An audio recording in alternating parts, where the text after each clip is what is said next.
નમસ્કાર, નિર્માણ ન્યૂઝની વિશેષ રજૂઆતમાં આપનું સ્વાગત છે. આપની સાથે હું છું શુભમ. IPL 2025 ચાલી રહી છે અને રોમાંચક મુકાબલાઓ એક બાદ એક થઈ રહ્યા છે અને તેની ચર્ચા આપણે રોજ કરી રહ્યા છીએ કે કયા મેચની શું પરિણામ તેનું રહ્યું, કેવી મેચ રહી, તમામ બાબત પર ચર્ચા કરીએ છીએ. ગઈકાલે એક મેચ રમાઈ લખનઉ સુપર જાયન્ટ્સ અને સામે હતી મુંબઈ ઇન્ડિયન્સ. લખનઉના ગ્રાઉન્ડ પર મુંબઈનો રેકોર્ડ ખરાબ હતો અને ગઈકાલે એ જ પ્રકારે જોવા મળ્યું. મુંબઈની ગઈકાલે હાર થઈ, પરંતુ એક ડિસિઝન જે છેલ્લી ઓવરમાં સામે આવ્યું, છેલ્લેથી બીજી 19મી ઓવરમાં, તે એક ઘણા બધા સવાલો કે જેણે ઊભા કર્યા કે એ ડિસિઝન લેવા જેવું હતું કે નહીં, તેના પર આપણે ચર્ચા કરીશું. અને તેની સાથે કયા પાસાઓ રહ્યા મુંબઈની હારના, તેની સાથે આપણે વાત કરીશું લખનઉ સુપર જાયન્ટ્સ, તેમની બોલિંગની ખાસ કરીને ચર્ચા કરીશું. બેટ્સમેનોએ ગઈકાલે જે પ્રદર્શન કર્યું તેની ચર્ચા કરીશું. સાથે જ આજે ડબલ હેડર મુકાબલો છે. પ્રથમ મુકાબલો જે આપણે વાત કરીએ તો દિલ્હી કેપિટલ્સ અને ચેન્નઈ સુપર કિંગ્સ. મુકાબલો શરૂ થઈ ગયો છે અને દિલ્હી કેપિટલ્સે પ્રથમ બેટિંગ લીધી છે ટોસ જીતીને, અને CSK બીજી બેટિંગ છે. ત્યારે CSK આજે મેચ જીતી શકે છે કે કેમ, કારણ કે 2 મેચો અત્યાર સુધી હારી છે, એક જ મેચમાં તેમને જીત મળી છે. કેપ્ટન ઋતુરાજ જેમને બોલ વાગ્યો હતો અને એવી અટકળો હતી કે મહેન્દ્રસિંહ ધોની આજે કેપ્ટનશિપ કરી શકે છે, પરંતુ ઋતુરાજ કે જે ફિટ છે અને આજે તે જ કેપ્ટનશિપ કરી રહ્યા છે CSKની. ત્યારે આ મુકાબલો કેવો રહેશે, કોણ જીતશે? દિલ્હી પોતાની ત્રીજી જીત સળંગ મેળવી શકશે કે પછી ચેન્નઈ પોતાની બીજી જીત મેળવશે, તેની ચર્ચા કરીશું. સાથે રાત્રે બીજો એક મુકાબલો છે, આજે ડબલ હેડર મુકાબલા છે. બીજી મેચની આપણે વાત કરીએ તો પંજાબ કિંગ્સ અને સામે છે રાજસ્થાન રોયલ્સ. રાજસ્થાનની સ્થિતિ પણ ચેન્નઈ જેવી જ છે, 2 મેચ હારી છે, 1 મેચ જીતી છે. અને સામે પંજાબ કિંગ્સની વાત કરીએ તો ખૂબ જ સારું પ્રદર્શન અત્યાર સુધી રહ્યું છે. સેમ જે આપણે વાત કરી દિલ્હીના જેમ બંને મેચ જીતી છે. અને પંજાબ કિંગ્સમાં શ્રેયસ અય્યર કેપ્ટનશિપમાં આવે છે, ત્યારે ટીમ એક અલગ જ ટીમ આ વખતે પંજાબ કિંગ્સની લાગી રહી છે. ત્રણેય મેચો પર ચર્ચા કરીશું અને ચર્ચા કરવા માટે મારી સાથે જોડાઈ ગયા છે અમારા સ્પોર્ટ્સ એક્સપર્ટ અશોકભાઈ મિસ્ત્રી. અશોકભાઈ, સ્વાગત છે. Thank you so much. સૌથી પહેલાં ગઈકાલની મેચની વાત કરીએ. મુંબઈ ઇન્ડિયન્સ લખનઉના ગ્રાઉન્ડ પર રેકોર્ડ એમ પણ એમનો ખરાબ છે. જીતની દ્રષ્ટિએ આપણે વાત કરીએ તો ગઈકાલની મેચમાં જીતે એવી મેચ હતી, એવું જ લાગતું હતું મુંબઈ આસાનીથી આ સ્કોર ચેઝ કરી લેશે, પરંતુ છેલ્લી 2 ઓવર, 3 ઓવર આમ તો ગણીએ, પરંતુ છેલ્લી 2 ઓવર જે શાર્દુલ ઠાકુર બોલિંગ નાખવા માત્ર 6 રન આપ્યા એ ઓવરમાં, ત્યારબાદ અંતિમ ઓવર, અને તે 19મી ઓવરમાં તિલક વર્માને રિટાયર્ડ આઉટ કરવાનું ડિસિઝન આપને કેવું લાગી રહ્યું છે? જીત્યા હોત તો કદાચ આ ડિસિઝનની આપણે ચર્ચા ના કરતા હોત, પણ હાર્યા છે એટલે ચર્ચા કરવાની જરૂર પડી. તમે કોઈ ખેલાડીને ડિમોરલાઇઝ કરી નાખો એવું વિચારવા કરતાં ટીમ માટે જરૂરી એવું હતું કે 24 બોલમાં 25 રન એણે કર્યા હતા, એટલે કે એને જે પર ઓવર જે રન બનતા હતા એનો સ્ટ્રાઇક રેટ એટલો બધો અસરકારક નહોતો કે જેથી કરીને ફાઇનલ ઓવરમાં જ્યારે આટલા રન જોઈતા હોય તે વખતે એને પૂરતા પડે. પણ બીજી મહત્ત્વની વાત એ પણ છે કે તમે સેન્ટનરને શા માટે બોલાવ્યો, અને સેન્ટનરને બોલાવ્યો છે, ધારો કે સેન્ટનર બેટિંગમાં આવ્યો છે તો એની પાસે તમે શું અપેક્ષા રાખી? એનો અર્થ એ થયો કે તમે તમારી જાત ઉપર રિલાય રહ્યા હતા કે મારે જ છગ્ગા મારવાના છે અને હું જ ટીમને જીતાડીશ, બીજું કોઈ આ ટીમને જીતાડી શકશે નહીં. તો જ્યારે તમે તમારા ઉપર જવાબદારી લીધી છે તો હું માનું છું કે હાર્દિક પંડ્યાએ જવાબદારી નિભાવી હતી. આજે ફાઇનલ ઓવર વખતે તો ખેર પેલા ભાઈ તો હતા નહીં, તિલક વર્મા તો હતા નહીં, તે વખતે તો 2 જ ખેલાડીઓ હતા, સેન્ટનર અને એ વખતે તમે 3 ડોટ બોલ કાઢો છો છેલ્લી ઓવર્સમાં, અને જો તમે જીતવાની અપેક્ષા કરો છો તો આઈ થિંક એ વખતે તો જે તમે જે ફેક્ટર કહ્યું જેને રિટાયર આઉટ કરવા પડ્યા એ તો હતા નહીં. તો પછી શું બન્યું? તો હવે એનો જવાબ માગવાની જરૂર છે કે શા માટે ટીમને જીતાડી ના શક્યા. તો ક્યાંક એક વસ્તુ એ પણ છે, પ્લાનિંગ તમારું જેટલું બી સારું હોય પણ એની સાથે એક્ઝિક્યુશન પણ એટલું જ સારું હોવું જોઈએ. જો તમે એમ સમજતા હોય કે સેન્ટનર આવશે તો બોલ બગાડશે, હું મારી રીતે છગ્ગા મારી લઈશ ને જીતાડી દઈશ ટીમને, તો આ 22 ગજની જે પીચ છે ને એ ભલાને અર્શ ઉપરથી ફર્શ ઉપર ને ફર્શ ઉપરથી અર્શ ઉપર કરી દેતા, એ કોઈની શરમ નથી રાખતી. અને અહીંયા આગળ ગઈકાલે એવું જ બન્યું એક્ઝેક્ટલી.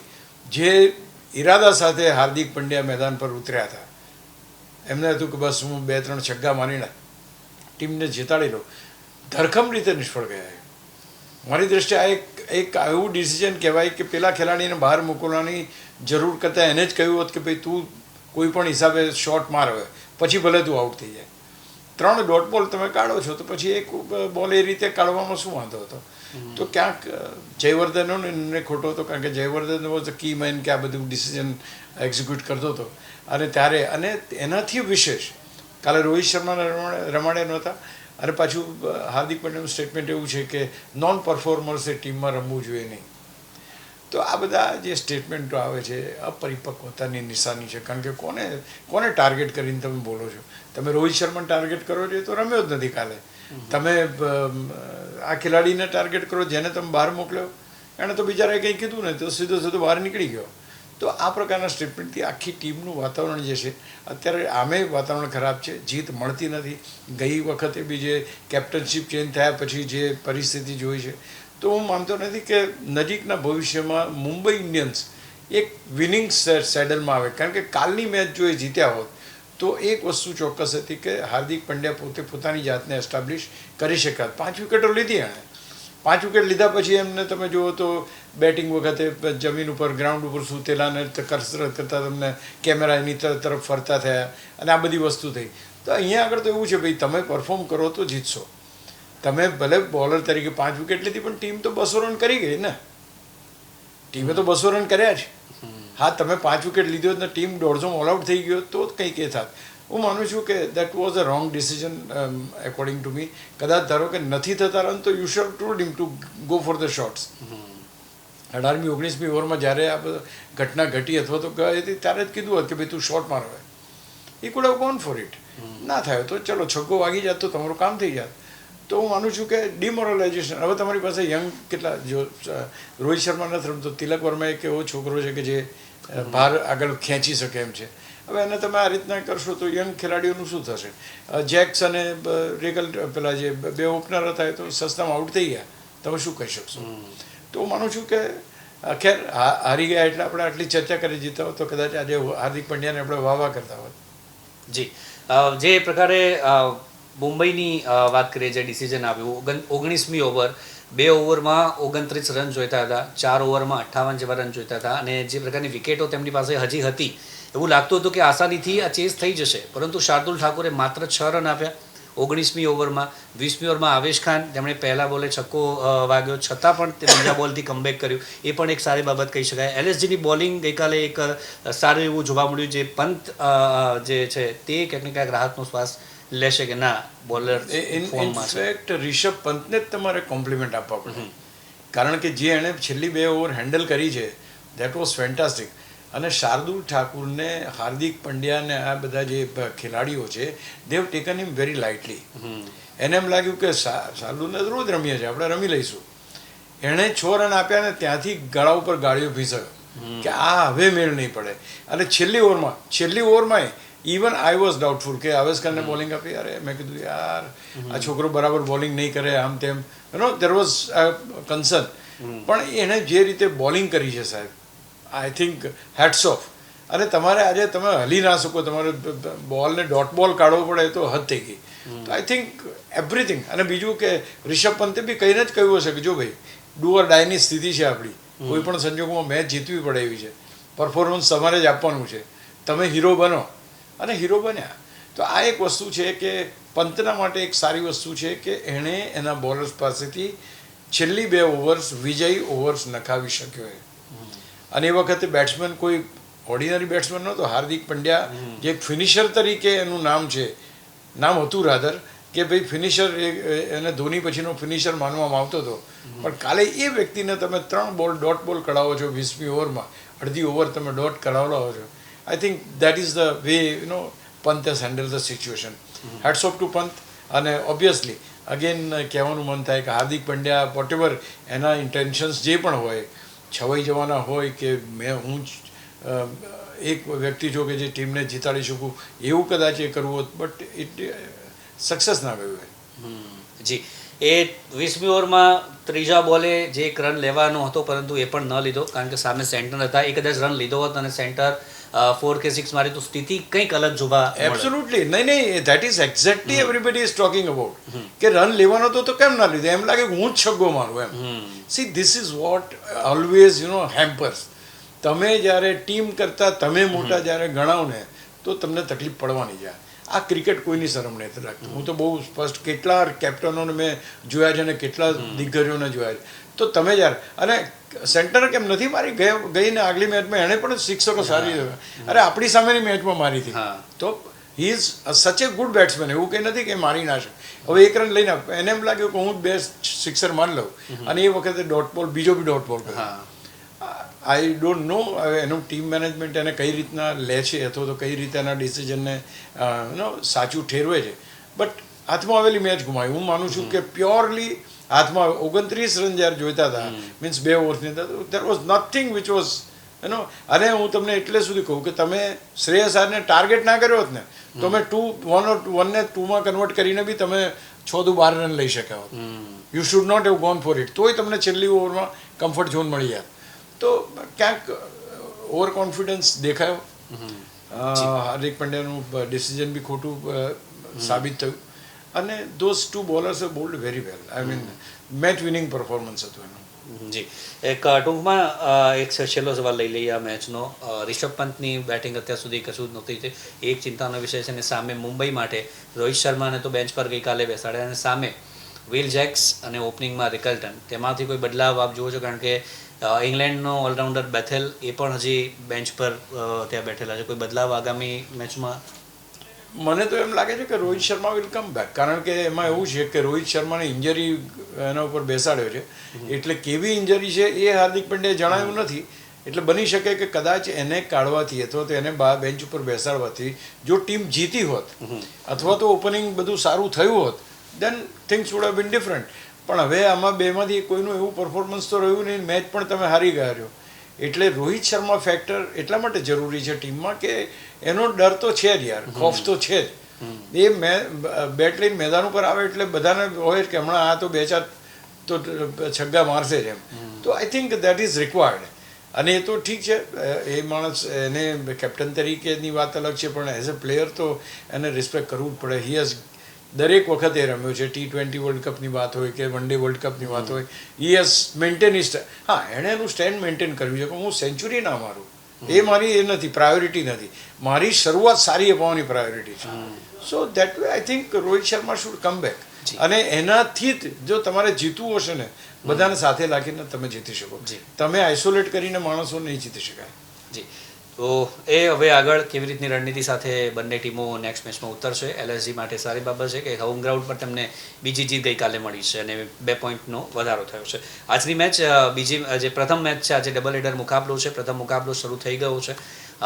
ચેન્નઈ સુપર કિંગ્સ અને દિલ્હી કેપિટલ્સ. દિલ્હી કેપિટલ્સે પ્રથમ બેટિંગ કરી છે. હવે કોણ જીતે છે આ મેચમાં તે પણ મહત્વનું રહેશે. ફાફ ડુ પ્લેસિસ નથી રમી રહ્યા દિલ્હી માટે આજે. અને સામે ચેન્નઈની વાત કરીએ તો ડેવોન કોનવે તેમને આજે સામેલ કરવામાં આવ્યા છે અને અન્ય જે બદલાવ મુકેશ ચૌધરી જેમની વાપસી થઈ છે. સામે વાત કરીએ દિલ્હી તો દિલ્હીમાં આજે સમીર રિઝવીને સામેલ કરવામાં આવ્યા છે અને તેમની સામે જે પ્રકારે વાત કરીએ તો અન્ય મુકેશ કુમાર પણ આજે નથી રમ્યા. તો કઈ રીતે રણનીતિ રહેશે દિલ્હી અને ચેન્નઈ તેની આપણે વાત કરીશું અશોકભાઈ.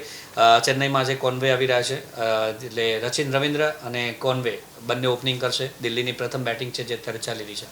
કઈ રીતે રણનીતિ આપ જોયો છો? પહેલી વસ્તુ કે બંને ટીમો જબરી છે. દિલ્હીની જે રીતે આપણે વાત કરી એ ટીમ જોરદાર છે એમાં કોઈ સવાલ નથી. બધી મેચો જીતી છે અત્યાર સુધી રમેલી. Chennai Super Kings is struggling to get the situation in order. 2 ખેલાડીઓ તમે ચોક્કસ નવા લાવ્યો છો અને બંને સારા ફોર્મમાં છે તો તમને એક સારી શરૂઆત મળી શકે છે. અરે અહીંયા આગળ તમે કેટલો સ્કોર મૂકો છો. પહેલી કોણ બેટિંગ કરે છે? દિલ્હી બેટિંગ કરે છે. દિલ્હી કેટલો સ્કોર મૂકે છે એટલે સૌથી પહેલાં તમારી પાસે બોલર્સ જે છે બોલર્સનું ખાસ એ રહેશે કે ભાઈ બોલર્સ સામેની ટીમને એટલે કે દિલ્હીને કેટલામાં આઉટ કરી શકે છે. હવે દિલ્હીની જો પરિસ્થિતિ સારી હોય અને જો એ 200 રન સુધીનો સ્કોર લઈ જાય છે તો સ્વાભાવિક રીતે દિલ્હીનો હાથ ઉપર રહેશે. કારણ કે 200 રન બનાવવા માટે જે બેટિંગ લાઇનઅપ ચેન્નઈ સુપર કિંગ્સની જોઈએ એ મારી દ્રષ્ટિએ નથી. હા રચિન અને કોન્વે બંને ઓપન કરે અને બંને જોરદાર રમે અને આખી વસ્તુ પરિસ્થિતિ અલગ છે પણ અત્યાર સુધીનું જે એનું સ્ટ્રક્ચર છે એ સ્ટ્રક્ચરમાં ક્યાંય એને બહુ સારી બેટિંગ જોવા મળતી. ન તો કેપ્ટન પોતે રમી શકતા કે નથી કોઈ બાકી પાછળથી શિવમ દુબેની વાત કરો કે બાકીના ખેલાડીઓ કોઈ એવા નથી કે જે એક લાંબી તમને ઇનિંગ રમાડી શકે. એટલે ચેન્નઈ સુપર કિંગ્સ માટે ઓપનિંગના બંને બેટ્સમેનો ખૂબ મહત્ત્વના સાબિત થાય છે. એના પછી કેપ્ટન પોતે એને આજે રમવું પડશે, કારણ કે યસ ટુ શો કે યસ હી સ્ટીલ ધેર અને તમારી પાસે બોલર સારા છે, નૂર છે, જાડેજા છે, અશ્વિન છે, you got a good line of bowlers. પણ દિલ્હી કઈ રીતના પ્રદર્શન કરે છે અથવા કેટલો સ્કોર મૂકે છે એના ઉપર જો તમે કમ્ફર્ટેબલમાં તમારે રહેવું હોય તો 150ની અંદર જો દિલ્હીને સીમિત રાખો છો, તમારી પાસે બોલર્સ સારા છે, if you can utilise your bowlers well, અને જો તમે એ કરી શકો તો I think you have got a chance to win. Otherwise જો 200ની આસપાસ સ્કોર થાય છે તો ચેન્નઈને મુશ્કેલી પડી શકે છે. જી, ચેન્નઈમાં રાહુલ ત્રિપાઠી 3 મેચમાં તમને ચાન્સ આપ્યો પરંતુ પરફોર્મ નથી કરી શક્યા અને આજે તેમને બેન્ચ પર બેસાડવામાં આવ્યા છે. સામે દિલ્હીમાં આજે 3 જ ઓવરસીઝ પ્લેયર છે, ચોથા ઓવરસીઝ પ્લેયર નથી કારણ કે ફાફ ટુ પ્લેસીસ રમી નથી રહ્યા. જેક ફ્રેઝર મેકગર્ગ, ટ્રિસ્ટન સ્ટબ્સ બંને અને એક મિચેલ સ્ટાર્ક, આ 3 સામે હવે KL રાહુલ ઓપનિંગ કરશે. કઈ રીતની રણનીતિ સાથે ઉતરશે દિલ્હી કેપિટલ્સ અને ચેન્નઈ સામે કેટલો સ્કોર હોઈ શકે છે? કારણ કે ચેન્નઈની પીચ છે એટલે કેટલો સ્કોર આપ જુઓ છો કે આટલો સ્કોર કરશે તો ચેન્નઈને મુશ્કેલી પડી શકે છે? સી, પહેલું ચેન્નઈ ઉપર મેચ છે, લો સ્કોરિંગ મેચ રહેવાની શક્યતા છે. પીચ ધીમી એટલે કે સ્લો સ્ટાર્ટર છે, સ્લો બોલર્સને પણ એ વધારે એ કરશે. એટલા માટે નૂર, જડેજા અને અશ્વિન આ જે બધા ખેલાડીઓ છે અથવા તો જે સ્પિનર્સ છે એ ડોમિનેટ કરી શકે છે અને એ ચેન્નઈ પાસે સ્પિનર્સ છે. એટલે એ સ્પિનર્સ ઉપર ખાસ આધાર છે કે ટર્ન થતી વિકેટ ઉપર કેટલો સ્કોર બને છે અથવા તો કઈ રીતે તમે આગળ વધો છો એના ઉપર આખી મેચનો આધાર છે. તમારી પાસે સારી પરિસ્થિતિ છે કારણ કે તમારું પોતાનું હોમ ગ્રાઉન્ડ છે, મોટાભાગે હોમ ગ્રાઉન્ડ ઉપર ચેન્નઈ ટફ રહ્યું છે, નો ડાઉટ હાર્યું પણ છે, પણ they are always trying to win, એટલે એ છે. અને બીજું એની પાસે છે સ્પિનર સારા. તો આ કેટલું, આ સમીકરણ કેટલું બેસે છે અને કેટલા સુધી દિલ્હીને સીમિત રાખે છે, I think that is going to be very interesting to see. જી, તો જે પ્રકારે દિલ્હી બેટિંગ કરી રહ્યું છે અને કેટલો સ્કોર કરશે તે પણ મહત્વનું બની રહેવાનું છે. ચેન્નઈની પીચ છે અને બોલિંગ લાઇનઅપ બંનેની જો કમ્પેર કરીએ આજે આપણે તો એ કઈ રીતે આપ કમ્પેર કરશો? એક તરફ ચેન્નઈ કે જેમાં સ્પિનર છે, રવિચંદ્રન અશ્વિન છે, નૂર અહેમદ છે, બીજી બાજુ જે દિલ્હીની આપણે વાત કરીએ તો દિલ્હીમાં પણ કુલદીપ યાદવ છે, સામે મિચેલ સ્ટાર્ક, આ બંને બોલર. કેવી કોમ્પિટિશન આજે રહેશે? નહીં, Mitchell stark will have problems because Mitchell stark એટલો સ્વિંગ નહીં કરી શકે અથવા તો એટલી ઇફેક્ટિવ બોલિંગ નહીં કરી શકે અહીંયા આગળ. એવું નથી કે વિકેટ નહીં મળે, 5 વિકેટ લીધી ત્યારે કન્ડિશન્સ એને અનુકૂળ હતી, એ ગ્રીન ગ્રાસ હતું, એની ઉપર મૂવમેન્ટ થતી હતી અને હી ગોટ ધ વિકેટ્સ. અહીં સ્પિનર્સનું વધારે કુલદીપ યાદવ હેઝ ગોટ, કુલદીપ યાદવ ને અક્ષર આ બંનેનો રોલ છે અહીંયા. એટલે આ બંને એન્શ્યોર કરવું પડશે કે કઈ રીતે તમે ફાસ્ટ બોલિંગને સપોર્ટ કરો છો, કારણ કે ફાસ્ટ બોલિંગને સપોર્ટ કરવો પડશે અત્યારે સ્પિનર્સને. પહેલાં અલગ હતું કે ફાસ્ટ બોલિંગ સપોર્ટ કરતી હતી, now this is the other way round. એટલે સ્પિનરનું જે ડોમિનેશન છે એ ડોમિનેશન આ બાજુ આ પક્ષે જોઈએ તો કુલદીપ અને અક્ષર આ બે ખેલાડીઓ સારી રીતે કરી શકે એમ છે. સ્ટાર્ક જેવો તમારી પાસે એક્સપિરિયન્સ ખેલાડી છે એમાં પણ કોઈ સવાલ નથી. બાકીના તમારા ફર્ગ્યુસન જે, તો આ બધા મુકેશ કુમાર સબસ્ટિટ્યુટ છે તો મુકેશ કુમાર બીજી બોલિંગ વખતે તેમને Mukesh Kumar can be very useful because Mukesh Kumar is not a fast bowler, he seams the ball both ways અને બહુ સરસ રીતે એની જે બોલિંગ એક્શન જેટલી સ્મૂથ છે, ઇઝ ઓલવેઝ ડિસીવિંગ, બેટ્સમેનને ડિસીવ કરે એવો બોલર છે. એટલે આ એક ખેલાડીનો એડવાન્ટેજ. સ્ટાર્ક પાસેથી હું આજે થોડોક એટલો બધો ઉત્સાહી નથી, but yes Mukesh Kumar can definitely make the things because he is a slow bowler અને એને આવી પીચ ઉપર બોલિંગ કરતા ફાવે છે. હું માનું છું કે હી વિલ હેવ સે. અને ત્યાર પછી કહ્યું એ પ્રમાણે કે અક્ષર અને તમારી પાસે કુલદીપ છે, આ 3-4 ખેલાડીઓ સારા છે, એમાં કોઈ બેમત નથી. જી, તો આજે કોણ બાજી મારશે?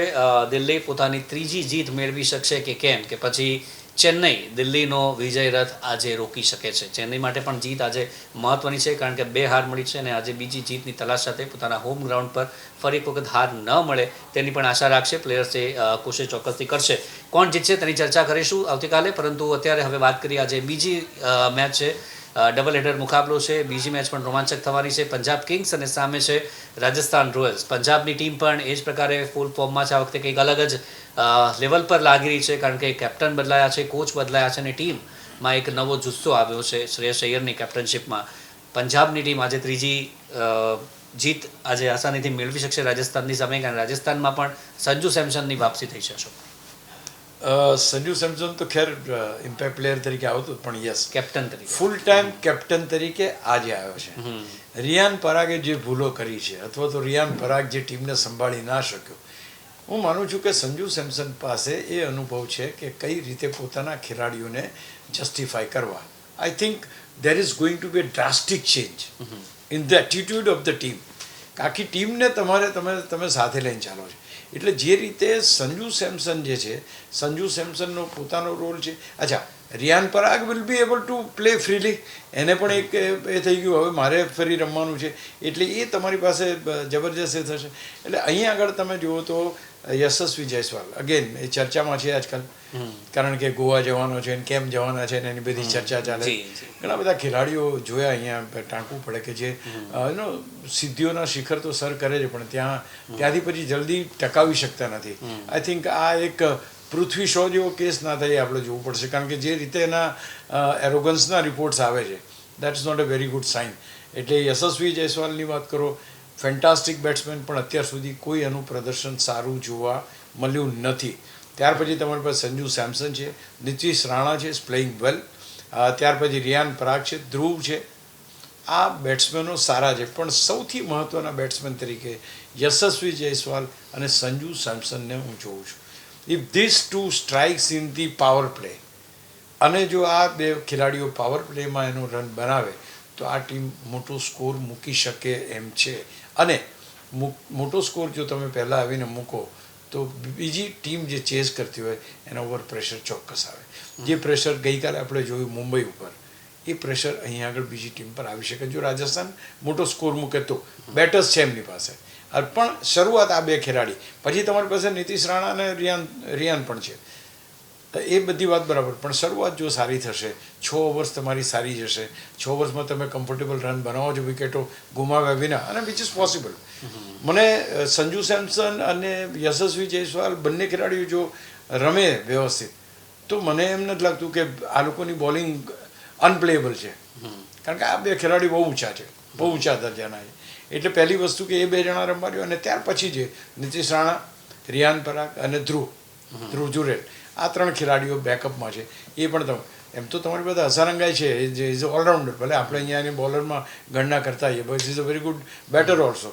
તો તમે પણ અહીં શરૂઆત જો સારી થશે તો આઈ થિંક રાજસ્થાન રોયલ્સની પાસે પણ જીતવાના મીન્સ કે મોટો સ્કોર મૂકવાના ચાન્સ છે. બીજું, even if it is to be chase કરવાનું હશે તો પણ આ બે ખેલાડીની મહત્ત્વની ભૂમિકા રહેશે. આ બે ખેલાડીઓ જો રમે છે તો તમારે રાજસ્થાન અત્યાર સુધી હાર્યું જ એટલે છે, કારણ કે આ બે ખેલાડી લાંબુ રમી શક્યા નથી. અને સૌથી મહત્વનું યશસ્વી જયસ્વાલ, કારણ કે આટલો મોટા ગજાનો ખેલાડી છે, એક આઈપીએલમાં તેણે સૌથી વધારે રન પણ કર્યા છે, તો હી ઇઝ સચ એ ડેન્જરસ પ્લેયર. સેન્ચુરી પણ મારી ચૂક્યો છે, તો he has got everything with him. એ જો આજે રમે તો ક્યાંક ને ક્યાંક એક સારી આપણને પ્રદર્શન જોવા. હા, પંજાબની વાત કરી લઈએ, અંતિમ સવાલ. પંજાબ જે પ્રકારની ટીમ છે અત્યારે લાગી રહી છે, તેમના માટે 200+ સ્કોર પણ આસાન લાગી રહ્યો છે, કારણ કે જે પ્રકારના બેટ્સમેન છે, અંતમાં આશુતોષ શર્મા આવે છે અને તે જે પ્રકારની બેટિંગ કરે છે કે કોઈ પણ એમના માટે જે મુશ્કેલ નથી. આશુતોષ શર્માની વાત કરી પંજાબની, પરંતુ આશુતોષ શર્માના જેવા જે ગત સિઝનમાં ફેમસ થયા હતા તે શશાંક સિંહ, એ પણ એવા પ્લેયર છે આશુતોષ શર્માના જેવા કે કોઈ પણ મોટો સ્કોર હોય આસાનીથી તે પણ ચેઝ કરી શકે છે. બિલકુલ તમારી વાત સાચી છે, પણ અહીંયા સૌથી મહત્વની વાત છે, પ્રભસિમરન ગયા વખતે સરસ રમ્યો, but Prabhsimran has not played prior to that. એ રમતા નથી, એની કન્સિસ્ટન્સી નથી. આજે જોવાનું રહેશે કે એક ઓવરમાં છે, પ્રિયાંશ તમારો સારો રમે છે, બરાબર છે. શ્રેયસ આયર ઉપર ટકેલી ટીમ છે સાહેબ. 60% of the batting is depending on Shreyas Iyer. એ જ્યાં સુધી ઊભો હોય ત્યાં સુધી બધાની સાથે પાર્ટનરશિપ કરીને એક ટીમને એક પેલા નેટવર્કમાં રાખે છે અને જીતા. ત્યાર પછી તમે મેક્સવેલ, સ્ટોઇનિસ નો પરફોર્મન્સ. આજે મેક્સવેલ અને સ્ટોઇનિસનું પરફોર્મન્સ તમને જોવા ના મળે એટલે કેટલું કહેવાય સાહેબ. જો શ્રેયસ આયર જલ્દી આઉટ થઈ જાય તો આ બંને ખેલાડીઓ એ આગળ વધારી શકે એમ નથી, એટલો કોન્ફિડન્સ એ લોકો ઉપર આવતો નથી, because they have never played. તો આ જે વસ્તુ મહત્વની છે. એટલે બાકી પ્રભસિમરન રમશે, પ્રિયાંશ રમશે, તમારી પાસે શ્રેયસ આયર છે, પણ મેક્સવેલ અને સ્ટોઇનિસનું શું? શશાંક સિંહ યસ, પાછળ એ જે આપણે જે તમે વાત કરી કે એની સેન્ચુરી થતી ત્યારે એને શશાંક સિંહને કીધું કે યુ કોન્ટ પ્લે, એ પ્લેડ છગ્ગા માર્યા એણે, બહુ જબરજસ્ત ફોર્મમાં છે, એ બધું જ બરાબર. પણ આ મિડલ ઓર્ડરનું જે પોલાણ છે એ પોલાણ પૂરવાની જરૂર છે. પ્રભ સિમરન ઓપનિંગમાં ચાલી જશે, શ્રેયસ આયર ચાલી જશે, 2-3 બેટ્સમેન સુધી, પણ મિડલ ઓર્ડરમાં જો બેટિંગ એક્સપોઝ થાય છે તો આ બે ખેલાડીઓ એ આગળ લઈ જઈ શકે એમ નથી. ત્યારે શશાંક સિંહની ભૂમિકા પણ આવે છે, પણ શશાંક સિંહની સામે ઊભા રહેવા માટે એક બેટ્સમેન તો જોશે તમારે. જી. તો એ ક્યાંક ને ક્યાંક આ ટીમ સુધી યસ પોટેન્શિયલ છે, પણ શ્રેયસ આયરે અત્યાર સુધી રન બનાવ્યા છે, અત્યાર સુધી પાર્ટનરશિપ્સ કરી છે, એટલે ટીમ જીતી છે. અને હજુ તો બહુ દૂરનું નથી, 2 કે 3 મેચો, 2 જ મેચો થઈ બે જ થઈ છે, આજે ત્રીજી મેચ. હા, તો ખાલી 2 જ મેચો છે, એટલે 2 મેચોમાં 14 મેચોનું એનાલિસિસ કરવું મુશ્કેલ છે. હવે ખબર પડશે કે કઈ રીતના ટીમની જવાબદારી ક્યાં. એકાદ વાર ફેલ જાય ત્યારે, ઓપનિંગ ફેલ ગયું, મુંબઈનું ઓપનિંગ ફેલ ગયું તો મિડલ ઓર્ડરવાળા રન બનાવ્યા અને ટીમને જીતાડી બોમ્બેમાં. તો એ પ્રકારનું ત્યારે જરૂર પડે જ્યારે એમના ઉપર જવાબદારી આવે. તો માનું છું કે એકવાર જવાબદારી આ લોકો પર આવી જોઈએ, એ કેવું પ્રદર્શન કરે છે. જી, ચોક્કસથી. તો એ જ જોવાનું છે. આજે 2 મેચો છે, ડબલ હેડરમાં કોણ જીતે છે. પોતાની જે હેટ્રિક દિલ્હી અને પંજાબ આ બંનેની આજે મેચ છે, પોતાની હેટ્રિક જીતની આજે મેળવી શકે છે કે કેમ બંનેમાંથી ટીમો, કે પછી દિલ્હીને CSK રોકે છે કે પછી પંજાબને રાજસ્થાન રોકે છે. શું હશે મેચના પરિણામો? આવતીકાલે ફરીથી આપણે ચર્ચા કરીશું મેચની કે કેવી મેચો રહી તેના પર. અત્યારે બસ આટલું જ. આજની રજૂઆતમાં આપણી સાથે જોડાયા અશોકભાઈ મિસ્ત્રી, આપનો આભાર અમારી સાથે ચર્ચામાં જોડાયા. Thank you very much. તો દર્શક મિત્રો, હાલ બસ આટલું જ. ફરી મળીશું અન્ય મેચોની ચર્ચા કરવા માટે. ત્યાં સુધી રજા આપશો. જોતા રહો નિર્માણ ન્યૂઝ. નમસ્કાર.